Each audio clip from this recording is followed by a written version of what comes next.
Okay, we're going to get started in just a couple of minutes. I'm just going to wait for a couple of people to get back on.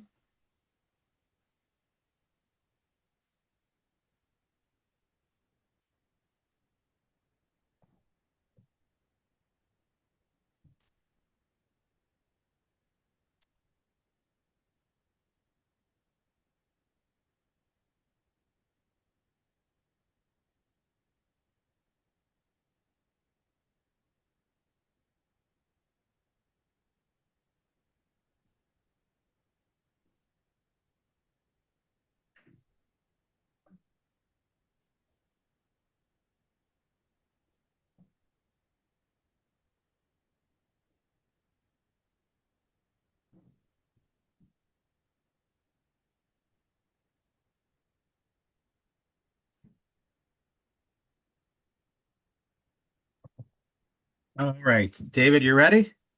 I am ready. All right, let's get started then. So first and foremost, welcome to the NIFS Workforce Development Webinar Series, and thank you for joining us today. My name is Bill Padness. I serve as the Director of Workforce Development for the Non-Ferrous Foundry Society. Before we get started, just a quick footnote for everyone on this Zoom. Please feel free to post your questions and comments in the chat at any time during the presentation. Today's session is designed to be interactive. So we encourage you to share your thoughts, challenges, and experiences as we go. As we all know, foundries are built on experience. Every process is refined, every problem is solved, every lesson is learned on the shop floor. It represents institutional knowledge that keeps operations safe, efficient, and competitive. Yet too often, that hard-earned expertise is at risk of being lost if it's not intentionally shared with the next generation. In our webinar today, Legacy at Work, Empowering Foundry Veterans to Mentor, we will explore practical, people-centered strategies for preserving that knowledge while strengthening teams and developing future leaders. This session focuses on empowering experienced employees to mentor younger workers without the fear of replacement, creating a culture where knowledge sharing is valued and recognized. We are so pleased, and me personally, I'm pleased to have David Rea, Managing Director of Organizational Development Consulting at Catalyst Connection, the Manufacturing Extension Partnership of Southwestern Pennsylvania, at here speaking. David specializes in helping manufacturers optimize their workforce through strategic hiring, development, and retention. With expertise in succession planning, leadership development, job analysis, and workforce engagement, he has worked with manufacturers across Southwest PA to build high-performing teams and intentional mentorship cultures that support long-term success. I have known David probably for about 15 years, and I can tell you when the Workforce Development Committee asked and said, we want to do this webinar, he was the first and only person I reached out to say, hey, would you speak on this topic? So today, during today's session, I know that you will gain actionable insights on capturing critical skills from those industry veteran employees. You will be able to foster and learn about fostering intergenerational learning on the foundry floor and how to establish mentorship approaches that protect your workforce legacy while positioning your organization for the future. I am pleased to welcome David Rea from Catalyst Connection. Thanks, Bill, and thanks for those really kind words in the introduction. I really look forward to helping the group learn about mentoring and succession planning today. Before I get into my introductions and into the content, I want everybody to envision a story. And I want to start with a simple reality that every foundry knows, right? Foundries run and manufacturing runs because the work gets done. They run well because people know when something isn't right, right? If we just go through the daily motions and everything's running great, awesome. But when they run well, we are able to proactively identify issues and be able to have the right people to tell us when something isn't right. So I want you to picture a normal day. The floor is humming, orders are lined up, everything is feeling routine. Now imagine this. Tomorrow morning, your key person on the shop floor doesn't show up. Not because they quit, not because they retired. They're not there. And how long is it before you feel it? Is it an hour? Is it a shift? Is it before lunch? At first, the work still moves on, right? Things still get done, but something feels off. Setups might take longer. People will hesitate when they normally wouldn't. A pause turns into a question. A question turns into a supervisor getting pulled over, not because people don't know their jobs, but because they no longer are sure what right looks like. And how do we know what right looks like? That's the moment the real risk shows up. And throughout the presentation this afternoon, we'll be talking about risk. What's missing isn't labor, it isn't headcount. What's missing is judgment. And you're going to hear me talk a lot about judgment today and the value of judgment. The kind of judgment that only comes from years on the shop floor, from seeing things go wrong, from learning which shortcuts are safe and which ones get people hurt, and from knowing when to stop instead of pushing through. And how do you get judgment? You get judgment through years of experience. That knowledge, that judgment, doesn't live in a manual. It's not written on a whiteboard. You can't pull it from a training file. It lives in people. It lives in your key people. And here's the risk we don't talk about enough. That knowledge is leaving Foundries every day, sometimes through retirement, sometimes through injury, sometimes through burnout, and sometimes without warning. A lot of companies that we work with, they say their number one asset are their people, and that's true. And the knowledge that lives within those people is highly, highly valuable. So, too often it leaves before anyone realizes it, before it's even captured, before we're able to document what they know. So you can replace a role, right? You can replace a job, you can hire for a skill, and you can train someone on a process. You cannot instantly replace judgment. That comes, again, with years and years of experience. And you can't recover that knowledge that was never passed on. So if that person unexpectedly leaves, and there's no way of getting back to that person and interviewing them and understanding what they know, that knowledge is gone forever. And that's where mentoring matters. And when I say mentor, I'm not talking about age or titles. I'm talking about trust. I'm talking about where people and others go to when something doesn't look right, when one whose opinion carries weight without being loud. Everybody knows who that person is within your organizations. It's the ones who quietly set the standard. Now, think about your Foundry. Think about your organizations. Not a job. I don't want you to think about a job title, not an organizational chart. I want you to think about that one key person. That one key person people seek out without being told. The one whose absence when they don't show up tomorrow could change the room. And that person isn't just experience, they are the standard. And that's the real risk, isn't losing them someday. It's losing what they know before it's taught, right? It's really unfortunate to lose employees, but the real value, the real risk to companies, the liability is losing what they know before it's taught. And hoping you reduce that risk is why I'm here today. And Bill asked me to give this talk. So a little bit about me. I'm part of the Manufacturing Extension Partnership. It's a network of organizations across the country that serve small, medium-sized manufacturers. I've been at Catalyst Connection, that's part of that network for the past 18 and a half years, helping small, medium-sized manufacturers develop their people-centric strategies, so ensuring that they're recognized in the local labor market as an employer of choice.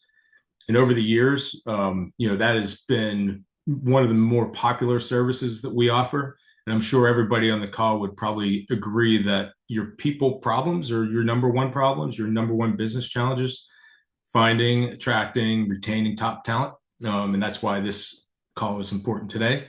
So no matter where your organization is located in the country, you have access to the MEP network, that Manufacturing Extension Partnership.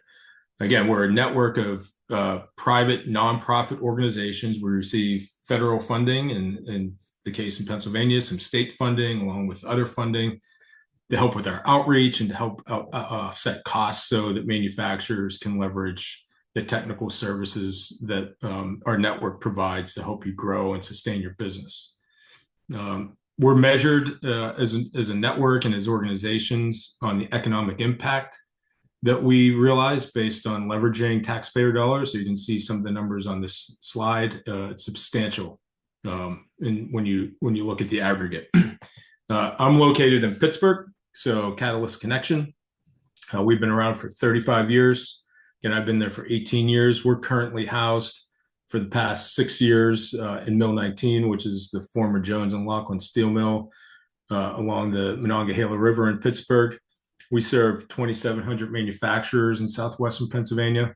And again, we operate like a small consulting firm with practice areas in operational excellence, business growth, advanced technology, and in the practice that I lead around organizational development and people initiatives. So again, the key takeaway on those two slides, again, no matter where you're located in the country, if you Google MEP, or if you're not familiar through MEP, reach out to them and they can provide very high quality, high valued consulting services to help with any challenges or innovations or things that you're experiencing within your local facility. So let's get back to the content here. I want to make it real. Back to that person who potentially could leave that has all that knowledge, based on their years of experience. And when that person isn't on the floor, you feel it right away. I think, we're trying to make that case that these are key employees in the organization. When they're gone, the rhythm changes, confidence might dip, small decisions start stacking up. Our go-to person isn't there. And that feeling, that gap, isn't a signal that we can't ignore, is the signal that we can't ignore. And it's not just a staffing issue, again, it's a judgment issue, okay? And that's where, again, it's key takeaways. If you could place a dollar amount on that judgment, on that institutional knowledge, on the tricks of the trade, what is it? And what's the cost to the organization if we don't capture? And that brings us to what's actually missing. So manufacturers don't run on just equipment. They run on that judgment. They run on the experience and the technical skills that people have. It's the invisible part of productivity, right? How do you know when somebody is truly competent in their role? Right? They might check all the boxes on the job description, on the skills matrix, but that true key employee is one that has that high level of judgment based on their years and years of experience. It's what keeps quality consistent when conditions change. And every manufacturing leader, everybody on the call knows that moment when a veteran catches something you never saw, a sound, a vibration, a subtle shift. And that instinct is built from years of failure, recovery, and pattern recognition. It's built from years of just experiencing the work. And when that person walks out for the last time, they take decades of small course corrections with them. So you can buy new equipment, you can hire new labor, but you can't purchase judgment. And that's why mentoring isn't just cultural, it's operational risk control, right? It is just as important as checking the financial statements every month. They're making sure that our sales numbers are hitting our expectations. When we start to talk about these people strategies, succession planning, mentoring, training, making sure that you have the right bench strength to sustain and grow your business, we're talking about risk control. So when you pass down that judgment, you protect output, you protect safety, profitability at the same time. And judgment isn't earned the hard way. Through every wrong setup, every near miss, it's earned the hard way, right? Every miss, every late night recovery, that's how we learn. That's how we are able to establish that high level of judgment. It's knowing which shortcuts save time and which ones cost weekends and overtime. And if you think about it, as I continue to talk about this, I might start to sound repetitive, but I really want to drive home the fact that a lot of this stuff isn't in a job description. It's not in a training manual. It's not in documentation. It's not in standard operating procedures. And it's mission critical that we're able to capture that. I was working with a tire company up here in Southwestern Pennsylvania with a purchasing manager who had 40 years of experience with this company, and he refused to use a computer. So I walked into his office, and the company owner said, we have to establish a succession plan and identify a key employee that can learn what he knows. So I walked into his office, and he had just journal upon journal of handwritten notes and records of all the work that he's done over the past 40 years. And I said, "Where's your computer?" He goes, "Oh, I don't use computers." And I said, "Well, where does everything live?" And that was the major risk. And the company started to realize it was a risk, that everything that he knew, all those customer relationships, the vendor relationship, lived inside of his head, or in these handwritten manuals. So substantial risk to the organization. And so we're not talking about training manual. We're talking about capturing that institutional knowledge that doesn't just appear on a spreadsheet or doesn't appear in a training manual. So that judgment comes from years of repetition, reflection, and scars. If we don't capture it deliberately, we lose it one retirement at a time. And every loss means relearning lessons we already paid for once, right? And how long would it take to recover from that loss? And we're looking at retirement rates right now. Before COVID, there was all this talk about the silver tsunami and the baby boomers getting ready to retire. And I think COVID sort of slowed down that retirement pace, but we're starting to see it pick back up again. I'm sure a lot of you are experiencing the same thing. And so we're going to start to see that wave of retirements again, as people recover their 401ks and that sort of thing. And so it's mission critical that the companies put a priority on capturing that knowledge before it leaves. So again, judgment comes from seeing things go wrong, from trial and error. Every technician and lead carries that invisible library in their head that, again, can't be documented. So our job as leaders is to make sure it doesn't disappear when they clock out for the last time.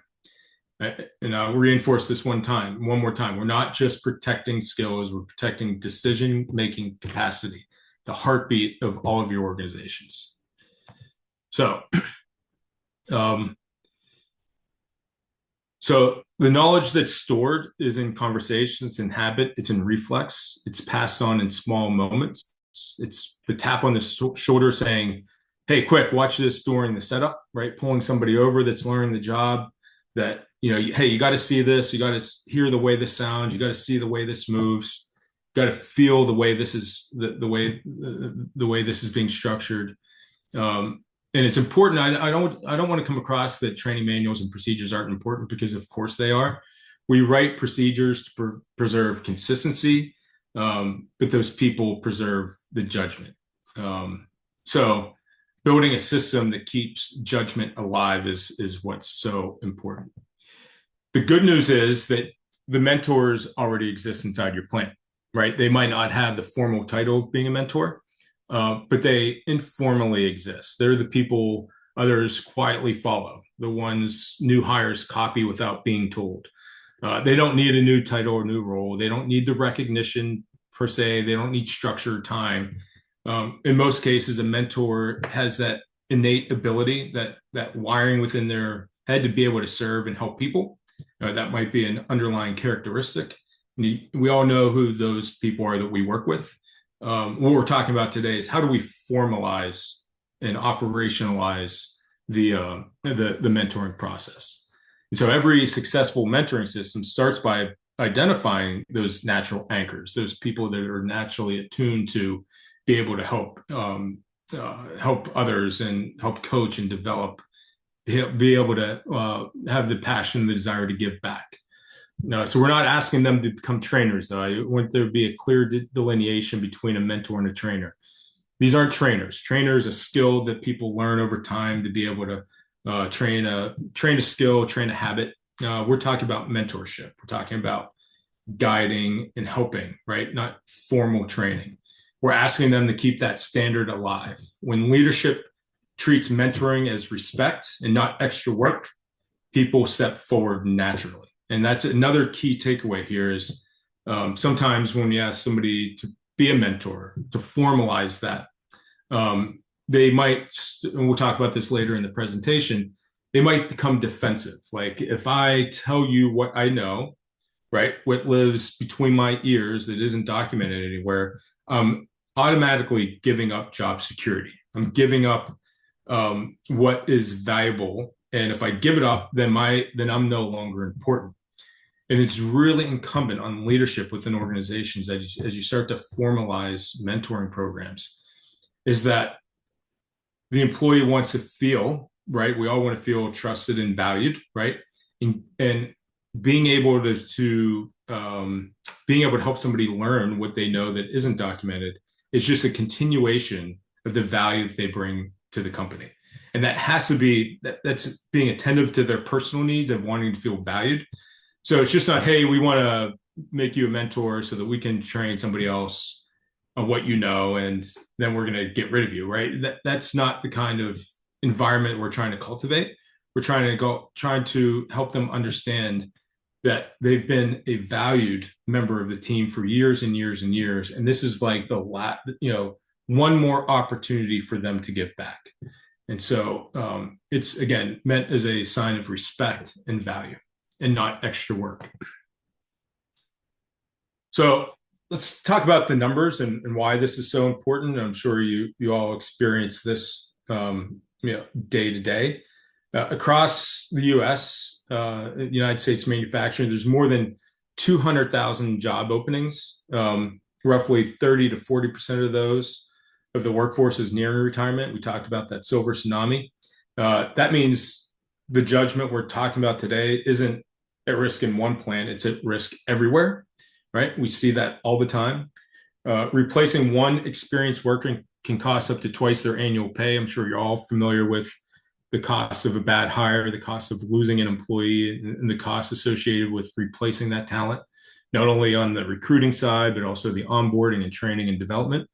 But the deeper loss, which I think is, it's really hard to put a value on it, is that knowledge loss, is that judgment loss. How can you put a value on that knowledge, right? I guess you could sort of calculate the amount of time it would take for somebody else to learn it through experience, but the actual value of that knowledge is pretty substantial. And we just can't go out and buy the experience fast enough to fill the gap, because we all know that there's a skill shortage, right? There's a talent shortage. So going out and being able to replace that person who may work at a competitor, work in the industry, really hard to find that replacement.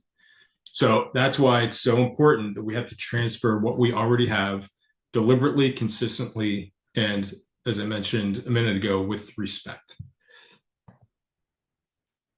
So we talked about replacing that one experienced worker can cost up to twice their annual pay, but money isn't the biggest hit, right? It's what you'll lose while the replacement learns the hard way. So imagine we don't have a mentoring and succession planning program, and that person leaves. We didn't capture the knowledge. We didn't capture the judgment. We hire a less experienced employee. We're going to start to see scrap that should have been cut early, extended setups and reworks, safety incidents and overtime burn, supervisors dragged back into the frontline problem solving, right? I call it the manufacturing whack-a-mole, right? The whack-a-mole game at the amusement parks where you try to hit the mole with the hammer. A lot of times when I go into manufacturing companies, the supervisors and leadership are playing the whack-a-mole game. Here's one problem comes up, just being reactive, trying to solve that problem. And before that problem solved, another problem's popping back up. But those organizations that really focus on those people-centric strategies that have a high-performing bench strength that tend to be more proactive in addressing issues before they come up. And mentoring is one of those tactics to proactively address that knowledge loss before it becomes a problem. So every loss expert multiplies those costs. So if you have large organizations, obviously that cost can exponentially increase as that knowledge walks out the door. But mentoring reduces them before those costs appear. So think of it this way. Every hour spent mentoring now prevents 10 hours of correction later. Because that's the first thing that I usually hear whether it's training, mentoring, succession planning, people development. Oh, we don't have time for that. We can't pull people off the shop floor. We can't proactively coach. We can't do one-on-ones. We can't do performance reviews. We can't do that because it takes people off the shop floor.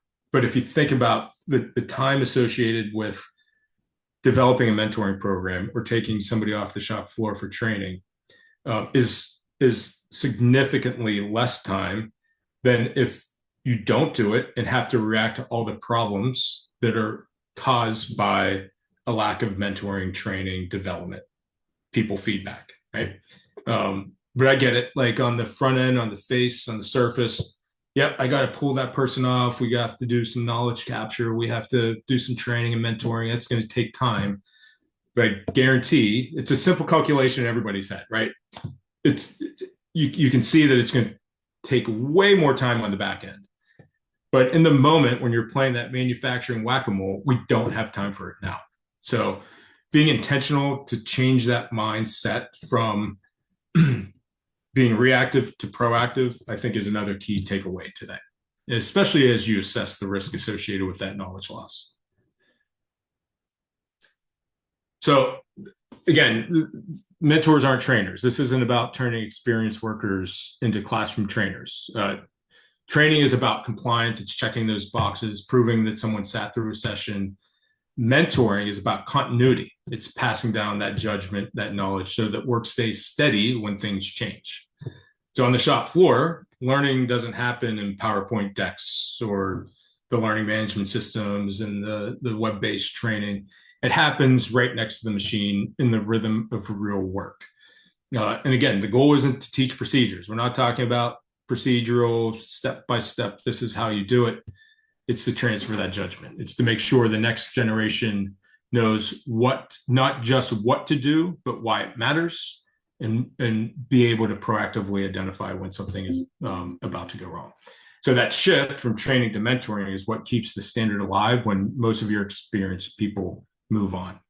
So let's look at some core logic, like the very high level structure of what this looks like. If you're thinking about developing a formal mentoring process. So the first thing is the capture. When I say capture, it's knowledge capture. What is it that people know that isn't documented? And we don't want that knowledge to disappear when someone leaves. Like that purchasing manager that I was working with at the tire company, if we had not gone in there and captured what he knew, and I interviewed him for like days, just capturing data dump of everything that he knows, what, how to interact with this vendor, what motivates that person, what deals, how to negotiate, like all that stuff that lived in his head, we just data dumped. So that's really the first step is what do we need to capture? The second is the mentor, turn that knowledge into judgment by pairing people up around real work. So pairing a mentor with a mentee. And then third, which is really, really important, is reinforcement. So protecting that standard until it becomes a habit. And oftentimes we see this, and mostly, all the training that we deliver, whether it's a 5S training or quality training or lean training or leadership training, if we miss the reinforcement step, the knowledge just kind of disappears, evaporates over time. So really important to bake in what I like to call skills reinforcement or knowledge reinforcement, and create some learning tension within the process. Because if somebody shows you what to do, right, especially in a mentoring environment where we're showing something that might not be documented, it's incumbent on the mentor to help them, to teach, right, to help them understand, but it's really incumbent on the mentee to embrace it.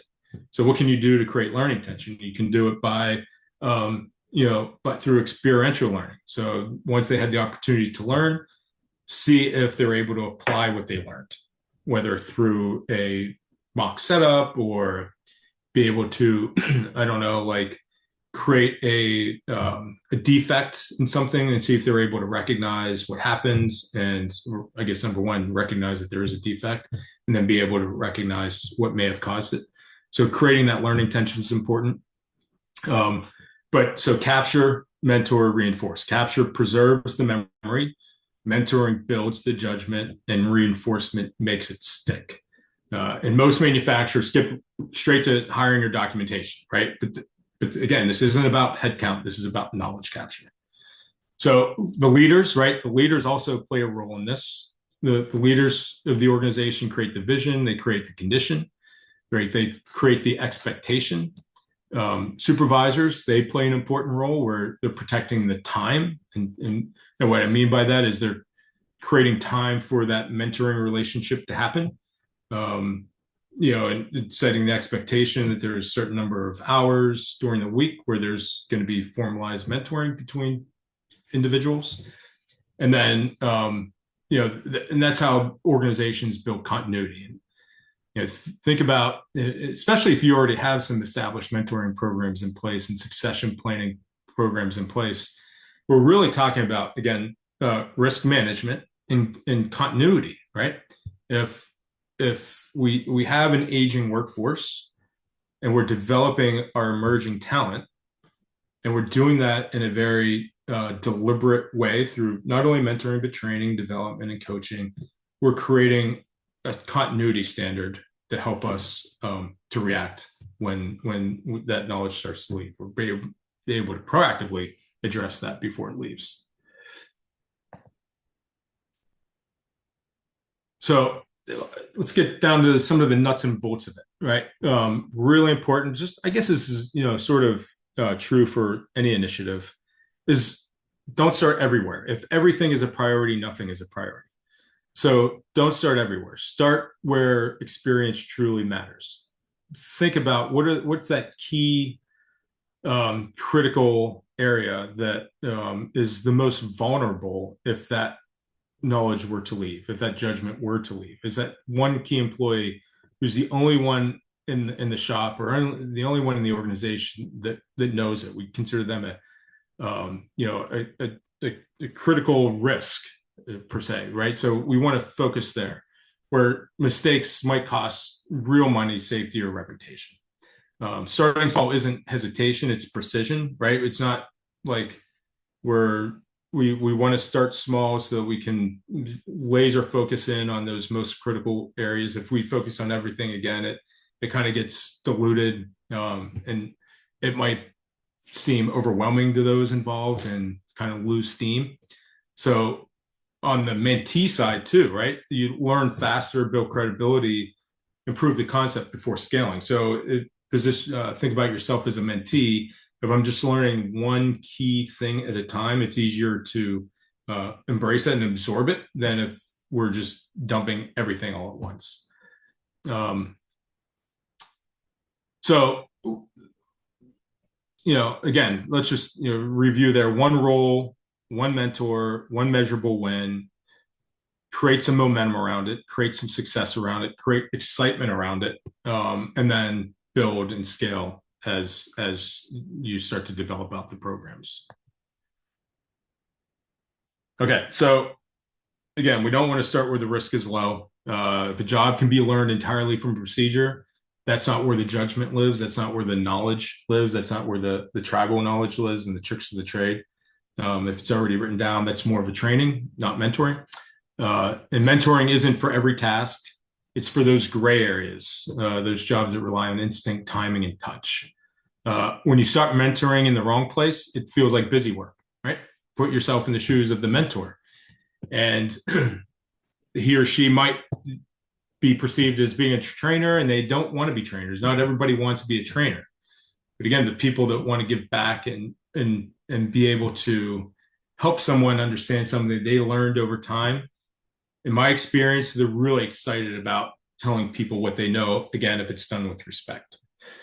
So start in the right place where one's experience keeps everything steady. It feels essential, right? They feel like they're part of the continuity, establishing the continuity and success of the organization into the future. And so one couple of questions you might think about is in terms of where to start. Where does that work slow down when that one person is out? Where do you rely on a single set of eyes or ears? That's usually where mentoring begins, in those critical risk areas. So yeah, start where experience protects the most value. In terms of what that mentor looks like, they're not always the most senior person. They're the people that others trust, the ones that everyone quickly checks with before making that big call. Mentoring is built on credibility, not necessarily job titles. Mentor is someone who already sets the tone without being asked. If you want to find your mentors, you ask one question: who do people go to when something feels off, right? That answer will tell you more than anything on an org chart, or anything on the schedule, then they are. Who's that one person that people go to? And once you found them, you protect their time, right? You make the time for them to help somebody else, to mentor someone else. So they're not doing it informally, you're just recognizing it and you're giving it structure. So mentoring should feel like respect, just not another task. And when people know their experience is value, that's when they'll start to share it freely. And that's when the culture starts to shift too, from holding knowledge to handing it down. Because a lot of times people, sometimes they protect that knowledge. Again, going back to that sense of job security. If I don't tell anybody what I know, especially if I'm the only one that knows it, I am more valued. And it's really important as leaders in the organization. It's a natural human reaction too, right? Especially if they've been conditioned in other environments, other companies that, there's like this culture of fear and there's high turnover. And, if you slip up, you're going to get written up or asked to leave. So they try to protect that, sometimes as a defense mechanism, sometimes just because they want to feel a sense of value. They protect it and they don't want to give it up. So as leaders, it's really important to be attentive to their personal needs, to lead with building self-esteem, to acknowledging the value that they bring. It's really influencing somebody. You just can't go and say, "Oh, we want you to be a mentor, and we're going to ask you for everything that you know," and expect it to go smoothly. It really takes, think about when you work with your customers and you're trying to influence your customers. You're paying attention, being attentive to their personal needs, and guiding the conversation based on what you know about them, right? To ensure that you're providing value. It's the same thing when you're working with employees, especially one in this case where you're trying to sort of have them share what's protecting in their mind, sometimes what's protecting their job. So again, showing, building and maintaining that self-esteem, showing respect, helping them understand that the value they bring to the organization is mission critical, not only to the current environment, but in years down the road too. So be really thoughtful and deliberate, being attentive to their personal needs as you go about this journey, creating mentors in a mentoring program. Okay, so and again, how you ask matters, right? We're kind of talking about that. What unlocks real sharing, what unlocks them to be able to give up that information, so to say. Just let them know, right? Over the years, you've done it the right way. People notice your experience prevents mistakes and keeps others safe. We don't want that knowledge to disappear. We want to help pass it along so that the work stays the standard. Recognize them for establishing the standard. And it's not flattery. It's not like idle flattery. We're not trying to blow smoke or anything like that. It's a sign of respect. If you think about that one individual that's been with you for so long, right? It tells people that their experience isn't just useful; it's essential to the continuity of the organization. And when you speak that way, mentoring feels like pride, not pressure. And once you get to that spot in the conversation, they feel a sense of pride, being recognized as that person who's able to help others grow within the organization and grow within themselves.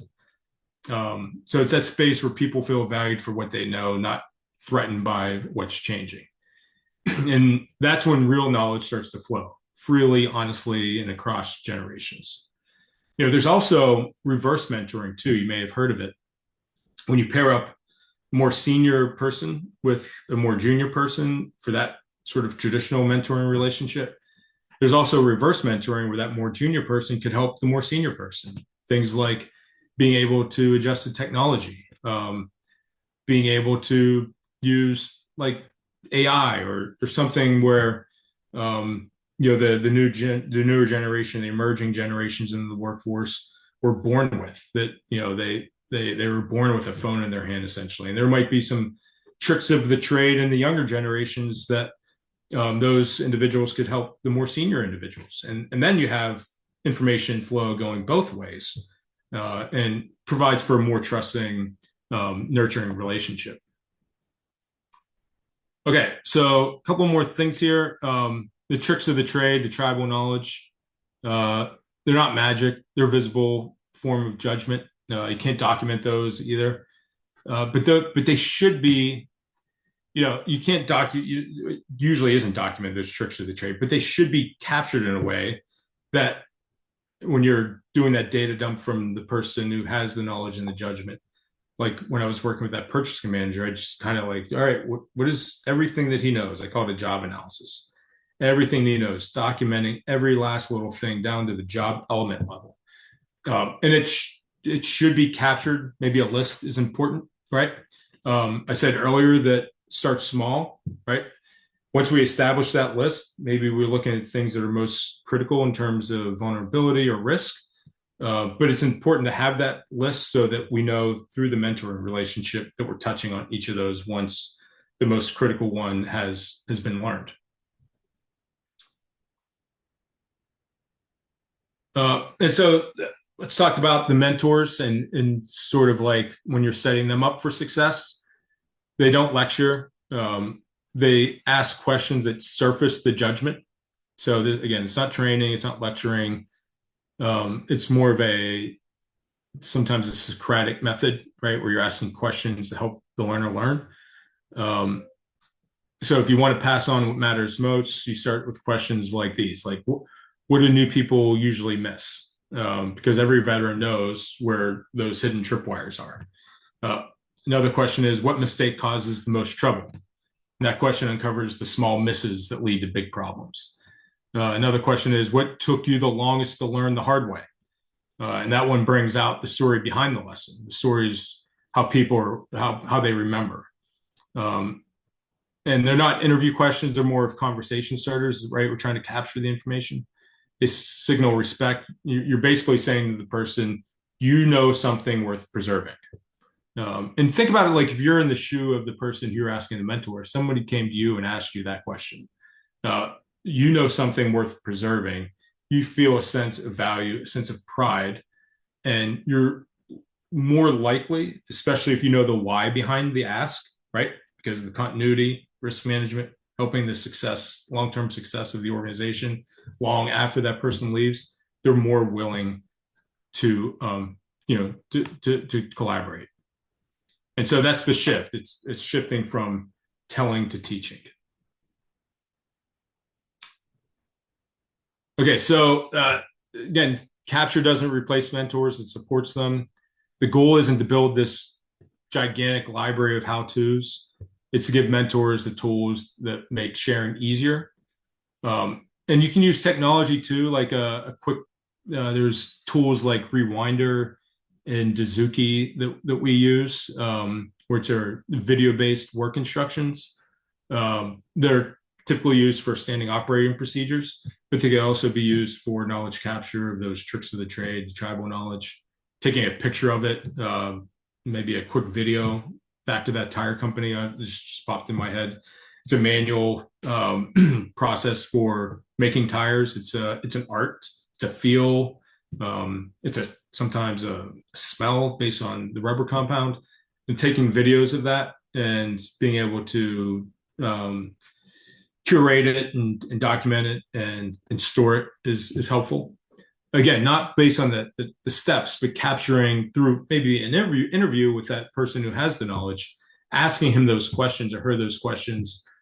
What is it that trips you up? And how do you react to it? So in an interview, video interview is a pretty cool way of doing it.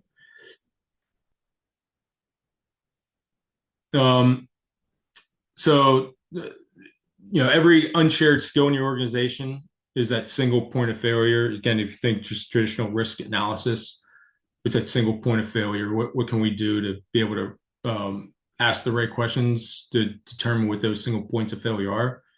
And then, the one happens when that knowledge leaves the building. Again, I know I've repeated that, but I really want you to get a sense for the risk that's involved and things you may not even be thinking of.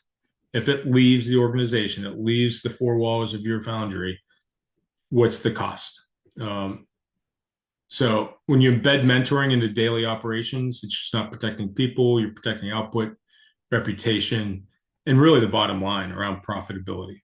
So you think about it this way, that every lesson passed down is one mistake that never happens again, or where you reduce the likelihood of it happening again is is invaluable. So the risk management in its purest form is prevention powered by people. Again, going back to what success looks like, structure doesn't mean bureaucracy. It's not meant to be like this big formalized structured program. It just means clarity. One critical role, one named mentor, one learner. Again, starting small. That's it. I mean, that's your structure. What's the role? We'll start where experience matters most. Who's that trusted person that could serve and has the willingness and desire and the passion to be that mentor? And who's the learner? And not every learner, right? Not every learner might have the aptitude to be a mentee, right?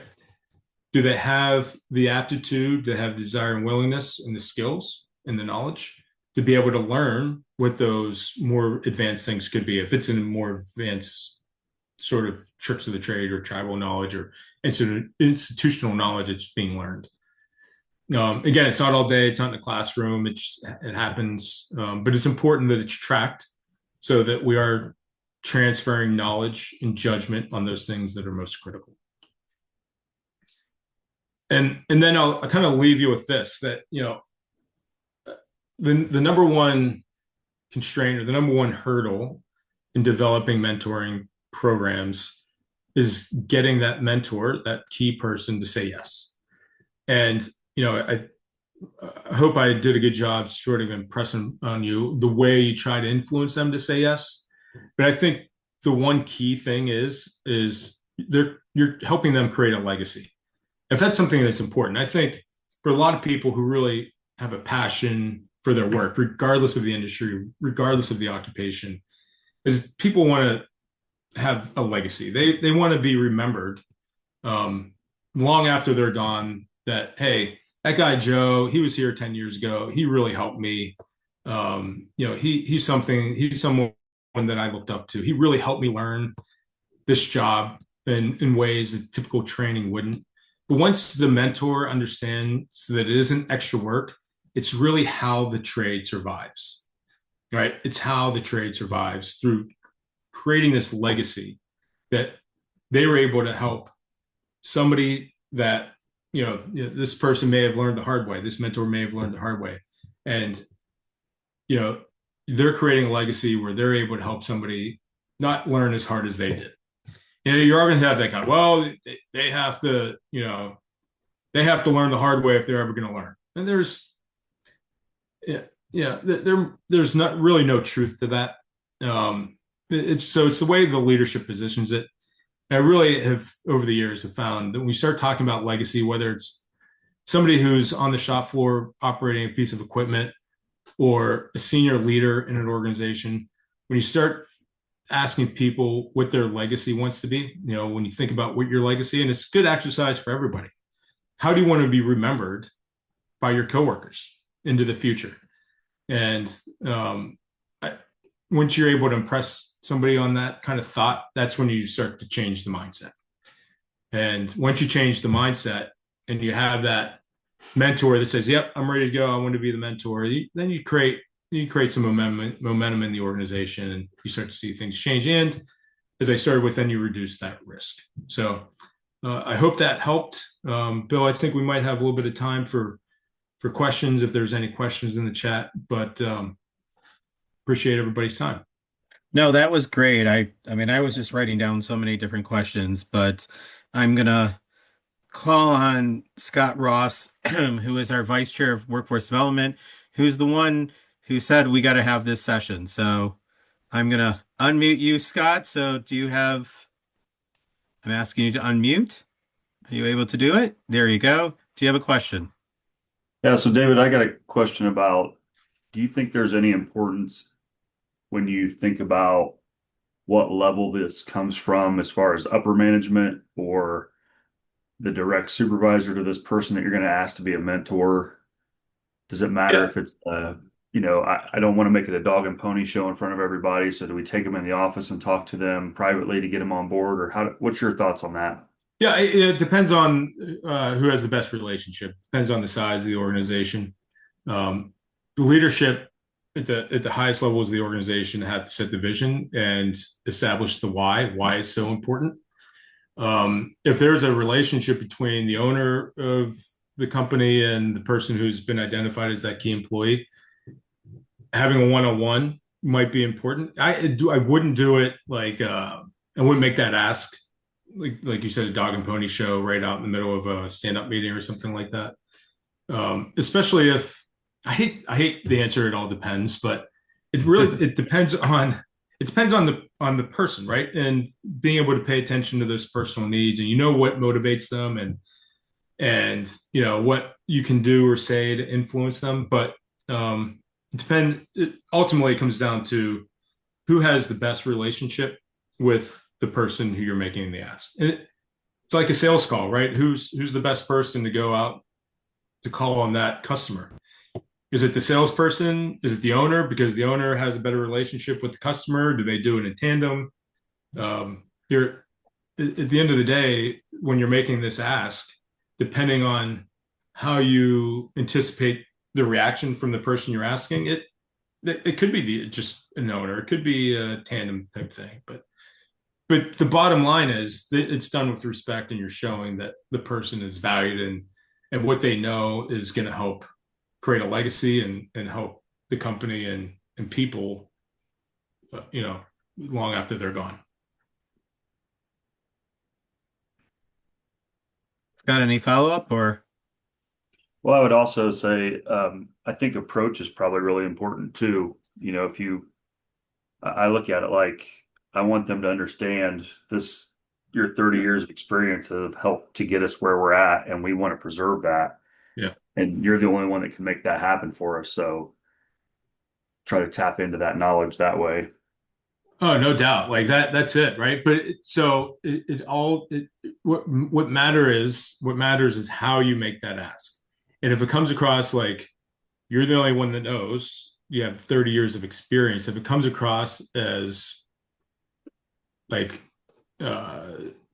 just to the benefit of the company, right? They might feel like they're just being used, sort of. Again, it depends on the relationship, but it's really important to be mindful of how you're making that ask. It depends on how they view that institutional knowledge that they only know. Is it like, I've worked with so many of these guys, they're like, they only want to know because they're going to get rid of me. Well, no, we're not going to get rid of you. In fact, we're going to recognize you, right? I wouldn't incentivize, like I would never throw money at this problem. Like, oh, we're going to make you a mentor and throw money at it, because it becomes a business transaction per se. There might be some sort of incentive or some sort of recognition that you might want to think about. But I would never make this a transactional thing like that. Thank you. Well, Dave, I really, truly appreciate this and the presentation. The word you kept on saying judgment, the judgment that they have. And I just love that terminology. Yeah. Using, but one more thing, that. One more thing that I think is important. This is sort of like an outcome of people related strategies, is that we've been getting into employer branding, right? And employee value proposition and the employee experience. We know that companies are having a hard time finding people, right? We could have another webinar on the emerging workforce and the talent pipeline and getting into the schools and changing the perceptions of manufacturing careers. But and that's more of a long-term approach that you would be my go-to person if we had that discussion. But in terms of the current state, companies that are really doing a good job, there are a lot of companies that do a good job with their people strategies internally, but nobody outside the four walls know about it. And so that's why we're helping companies now create these, just like a product brand, we're creating employer brands. And how do you promote that employer brand into the local labor market? And I bet if we were to go, everybody that's on the call right now, if I were to go onto Indeed, if you have job openings, that more likely than not, everybody's job postings kind of looks the same because most of the companies I work with, they do a copy and paste of the job description and that's it, right? So like every job description, every job posting looks the same. But the more that you focus on these people-centric strategies and the more you promote that, like a job posting, in my opinion, when I write a job posting, it's you're promoting the employee experience. So we have a mentoring program, we have succession planning, we have an apprenticeship program. We're a true learning environment.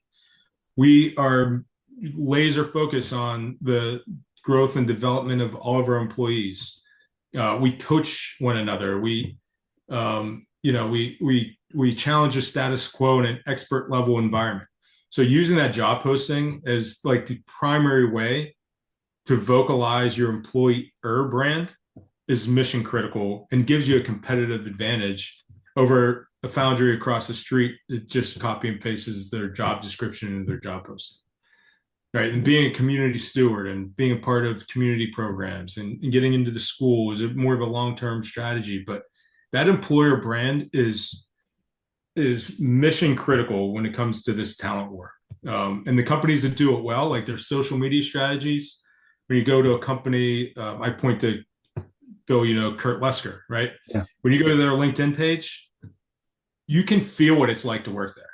And people, when I talk to Kristen, their HR director, they don't have as much of a problem trying to attract people than the manufacturer across the street because of their employer brand. It's an employer of choice recognized in the local labor market as a great place to work because they put so much focus on that brand. So doing things again like mentoring, succession planning, training, development, coaching, apprenticeship, all this workforce stuff, talking about that, doing videos on it, posting it on your website, posting on your social media, on LinkedIn, definitely gives you a competitive advantage when it comes to attracting talent. Yeah, I mean, and we always talk about the importance of hiring for fit, train for skill. And the only way you can hire for fit is if you talk about who you are and what you do and how Yeah. important that is. But of course, we're talking about legacy at work. We're not talking about the talent pipeline program. However, I always will talk about that. Um, David, again, thank you so much for leading this session. Really do appreciate it. And trust me, I think with the Workforce Development Committee, we're going to have you back. So, I and appreciate really it. Thanks, appreciate Phil. that. Thanks, everyone. Thanks, All right. Scott. All right. Thanks very much. Appreciate it. Thank you. Bye-bye. Bye.